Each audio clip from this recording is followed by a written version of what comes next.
أهلا وسهلا بكم الناس الكل، إن شاء الله تكونوا بألف خير يا ربي وفي صحة وعافية.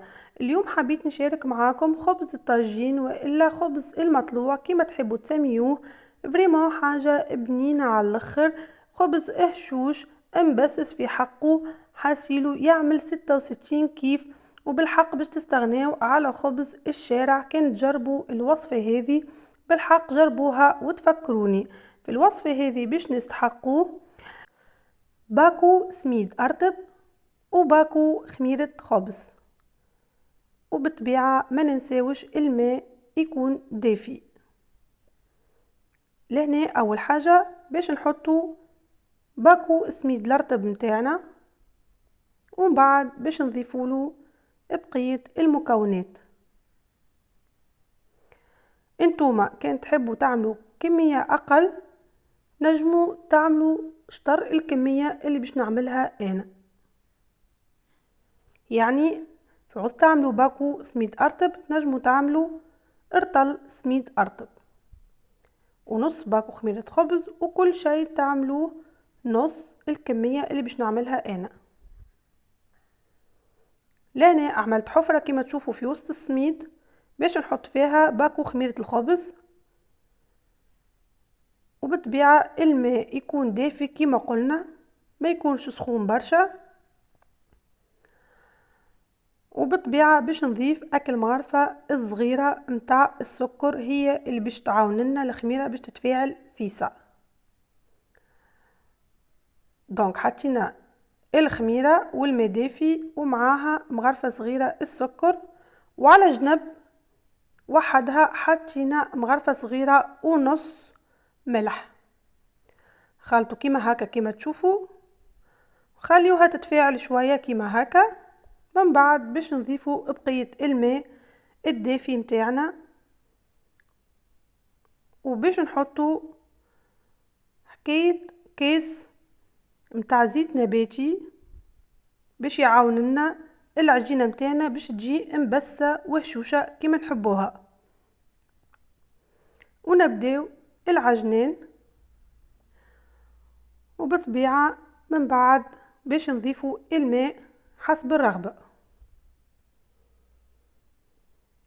نبداو نعجنو كيما هكا كيما تشوفوا، وكل ما نستحقوا الماء نزيدو.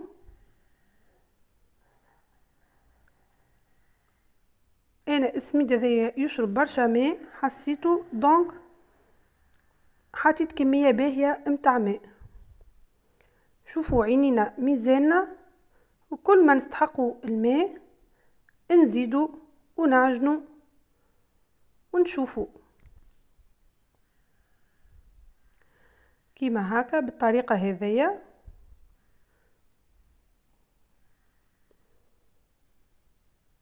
لين تتلمم معانا العجينه وتجي طريه ومتماسكه، مش يابسه برشا ومش طريه برشا بالطبيعه. تنوريكم التكستور كيفاش لازم تكون.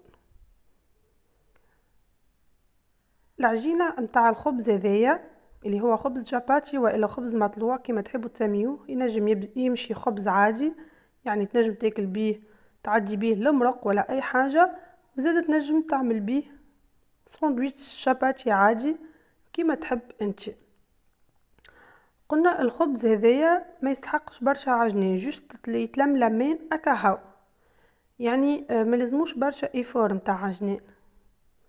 كيما الملاوي لازمها مثلا الملاوي لازمها تتعجن بالكدا، لازمها تتخدم على البلان دو طرافاي بالكدا باش ما تجينيش يابسه. اما الخبز هذايا جوست يتلم لمين وسي بون، خليه يخمر وكهو، معناها يجيك خبز بنين وهشوش، ما يستحقش برشا ايفور بالحق، ساهل ماهل ما في حتى شيء، في وقت قياسي يحضر ما في حتى شيء. كيما تشوفوا ها بدات تتلم العجينه معانا، ما في حتى شيء، ما يستحقش برشا ايفور، جوست تلم العجينه باش المكونات الكل تتخلط مع بعضها. لهنا سي بون العجينه متاعنا ها التكستور نتاعها كيفاش تكون، لا هي طريه برشا ولا هي يابسه برشا. حطينا لهنا في البول شويه زيت باش ما تلصقناش من اللوطه، وزيد هي الزيت هذاك يبس لنا العجينه، هذا هو السر باش تجينا العجينه مبسه والخبز مبسس. اللي نحطوله الزيت من اللوطه ومن فوق زيت نباتي بالطبيعه كما قلنا.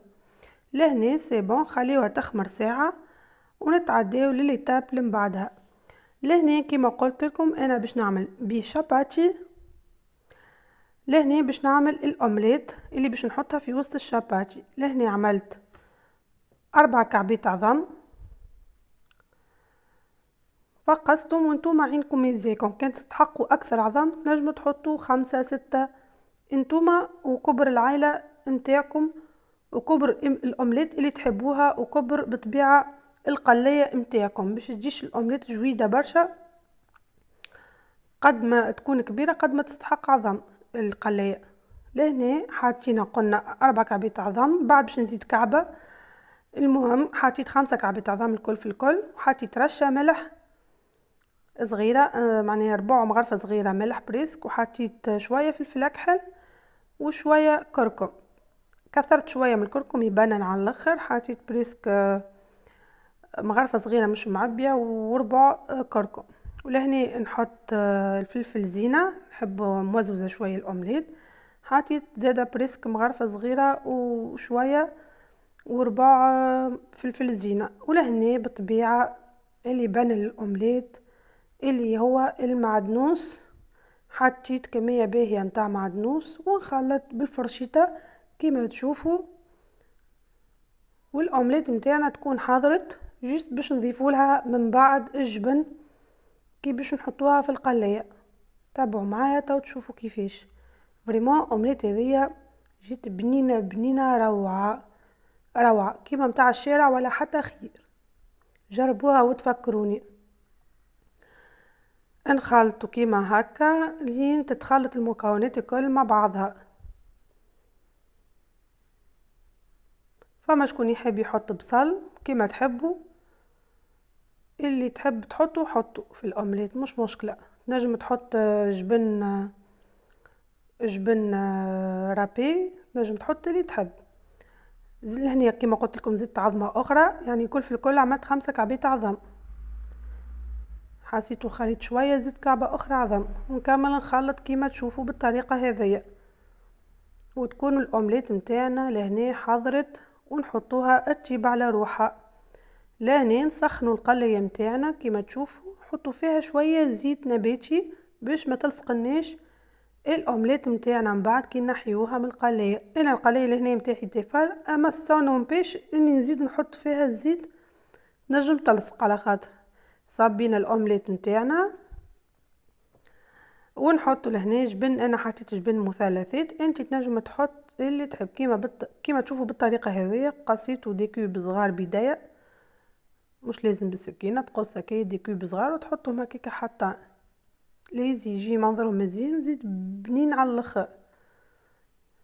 انتوما لهنا تنجموا تحطوا جبن موزاريلا ولا جبن رابي، الجبن اللي موجود عندك نجم تحطوه مش مشكله. بالطريقه هذيا نحطوا الجبن نتاعنا. لهنا حطيت بريسك 3 توابع جبن مثلثات. وتكون الاومليت نتاعنا حاضره. خليوها نقصوا فيها على الاخر الغاز باش ما تتحرقلنيش من اللوطه وما تجيبش من فوق. كان عندكم غطاء نتاع القلايه حطوا من فوق غطاء باش تجيب باش الفابور يرجع عليها من فوق وتجيب من فوق ومن اللوطه وما تتحرقلنيش. كان ما عندكمش الغطاء نتاعها اعملوا كيما عملت انا، حطوا بابي الومنيوم وخليوها تجيب على روحها. لهنا بعد ساعه رجعت العجينه نتاعي نلقاها فوجت كيما تشوفوا ما شاء الله. حسيلو ما نحكي لكمش، العجينه هذه حاجه روعه ناجحه على الاخر وبالحق مجربه كيما تشوفوا طريقه مضمونه على الاخر. تبعوا الفيديو بالتفصيل وتبعوا لي ديتاي لي زاستوس باش تجيكم كيما عملتها انا بنينه على الاخر كيما هكا. توا سي بون نخرجوا الغاز اللي فيها، نعملوها هكا بهكا بيجينا باش يخرج الغاز اللي فيه الكل هكيكا كيما تشوفوا بالطريقه هذيا. ها هو كتكستور متاعها تهب الحصيلو طرية هشوشة ظاهرة مبسة ظاهرة في حقها، معناها البات هايلة رطبة ليه يابسة ليه طرية برشا باهية متاع خبز خمرت في حقها امورها واضحة. لهنا باش نبدا نكعبر العجينة متاعي، باش نكعبرها من بعد باش نشكلها ونحطها تطيب كيما هكا. وقبل ما تحطوا تشكلوا الخبز متاعكم تدهنوا البلان دو طرافاي متاعكم بالزيت باش ما تلصقش من بعد كي باش تجي تهز الخبز متاعك طيبه ما يتلصقش من اللوطه. معناه كيما تشوفوا بالطريقه هذه كعبروهم الكل بنفس الطريقه نكملوهم الكل هكاكا ننزلوا هكا كعبوره تك كعبروها نزيدو نكعبروها في يدينا مليح وماذا بينا يكونوا الكعابر الكل متساويين كيف كيف باش ما تجينيش كعبه كبيره وكعبه صغيره. ماذا بينا الخبيزات الكل متاعنا يكونوا قد لهنا بريسك عملت لي كيلو سميد عمل لي 8 خبزات 8 خبزات باهين متوسطين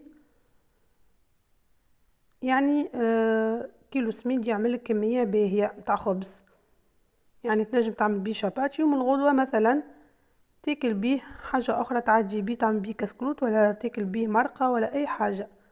وصفه هذه بالحق نتاع الخبز تخليك تستغنى على خبز الشارع لا يزي سهل وزيد ما يشدش منك برشا وقت وبنين على الاخر وهشوش. لهنا كيما نشوفوا باش نبدا نشكل الخبز متاعي كيما شوفوا لهنا ماذا بيكم ما يجيش جويد برشا من الخبزه ما تخليوش تجي جويده برشا باش من بعد نجمو نحشيوها. يعني كي نحلو الخبزه ما نلقاوش مش ما نجموش نحلوها معناها تجي جويده برشا لا خليوها خشينه شويه يعني حكايه سنتي هكاكا ولا سنتي ونص عينا ميزان هاكا كيما تشوفوا مش جويده برشا وماهيش خشينه برشا خاطر من بعد ما ننساوش باش تجي تنفج هي هكاكا بالطريقه هذيا. او كما حليتهمش برشا كيما تشوفوا ماهيش بيتزا هي باش نحلها برشا جوست خبز لازم يكون خشين شويه كمان باش من بعد نجمو نحشيوها نحلوها بالسكينه ونحشيوها كيما تشوفوا جوست هكا تبيت عليها شويه بدايه باش تتحل معايا شويه. جا هي العجينه متوعتني خاطر خامره في حقها وجوها احلى جو. ولهنا باش ناخذوا فرشيطه ونقبوهم الكل باش يطيبوا نفيسه من داخل ومن برا. كملوهم الكل بنفس الطريقه كيما هكا ما ننساوش ليتاب هذيا هي مع الاخر باش الخبز يطيب من داخل ومن برا وما يتحرقلناش وما يطيبش من داخل.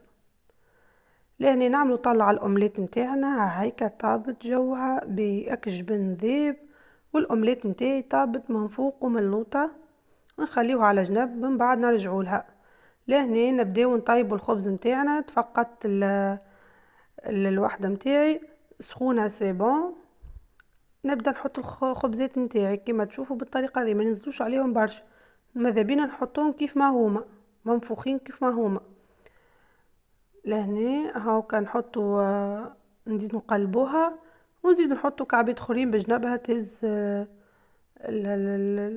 الوحده متاعي تهز القلايه متاعي ولا شنو يعني تهز كميه تهز حتى 3 خبزات نجم نطيبها مع بعضهم فرد وقت كيما تشوفوا بالطريقه متاعي اللي نطيب فيها هذه.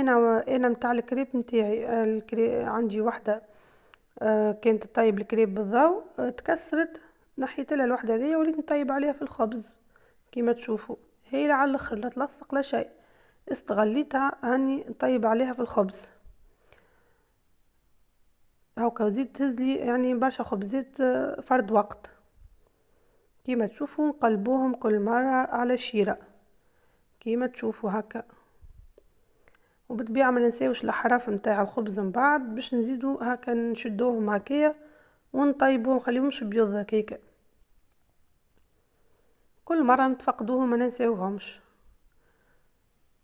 هكاكا كيما تشوفوا الحرف نتاع الخبز ما ننساوهمش ماذا بينا نشدوهم كيف ما هكا ونبداو نطيبوا فيهم باش يحمروا، جست باش يحمروا ما يبقاوش هكاك ابيض بالطريقه هذيا.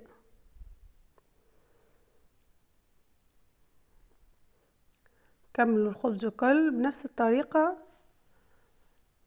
من بعد باش نتعديو بالطبيعه لاخر مرحله اللي هي نحضروا الشاباتشي، كعيبات الشاباتي متاعنا البنين. كملوا بنفس الطريقه كما تشوفوا هكا. ماذا بينا نشوفوا حاجه هكا سيليكون ولا حاجه نشدوا بها خاطرهم سخونين على الاخر. كملوا بنفس الطريقه، جربوها الخبز هذا، جربوه بالحق وتفكروني بنين هشوش مبسس. ما نحكي لكمش على البنه بالحق حاجه هايله، روعه روعه روعه. لا تقعد تشري فيه من برا غالي وما يجيكش بنين كيما تحب. هاك شفتوهم لهنا سي بون. الخبز متاعنا البنين احضر هشوش مبسس هاوكا تصور يحكي وحدهم ما نحكي لكمش.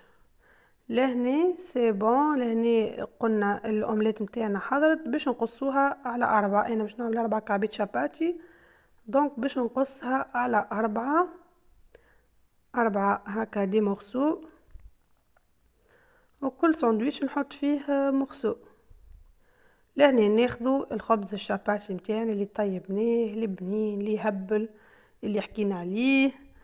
حسيلو ما نحكي لكمش هكا ريحه الخبز في الدار بنه وفيحه كلها تدور في الدار. ما نحكي لكمش هكا البنه. نقسموها هكا بسكينه متاع خبز على زوز ونحطوا الحشو اللي نحبوا عليه. بالطبيعه نحطوا الهريسه والمايونيز. اول حاجه نخلطوهم مع بعضهم بالطريقه هذيا، ونكملوا نحطوا الطن والزيتون والبصل والجمبون. حاسيلو وجبونات ومشخشخ الساندويتش مشخشخ ما نحكي لكمش على البنه. لاني نحط الطن كيما تراو، وبالطبيعه البصل هذيك البنه اللي يزيدوا بنه على بنه ساندويتش والزيتون. حاسيلو ما نحكي لكمش على البنه. انتوما لهنا تنجموا تحطوا الحشو اللي تحبوا عليه. كان عندكم سلطه مشويه تنجموا تضيفوا سلطه المشويه. كان عندكم حاجه اخرى تحبوا تحطوا سكالوب تحط اللي تحب تحط جامبون شوفاليي والا جامبون الاخر بقري اللي تحب عليه تنجم تحطه. كما تشوفوا حطينا كما قلنا الطن والبصل والزيتون، ومن بعد حطيت طرونش الاومليت وحطيت فوقها الجبن باش يذوب فوقها والجامبون. حطيت كابتين جامبون. ونكملوا الخبز الاخر زاده اللي باش نحطوه من فوق نزيدو نعملوه بالهريسه والمايونيز ونحط بالطريقه هذه من فوق. وسي بون الشاباتي متاعنا يكون احضر يعمل 66 كيف. لهنا باش نزيد كعبه اخرى معاكم بنفس الطريقه.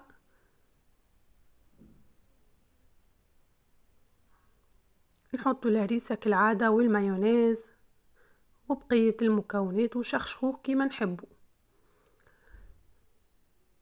نجم تحط فيه اللي تحب الساندويتش هذيا.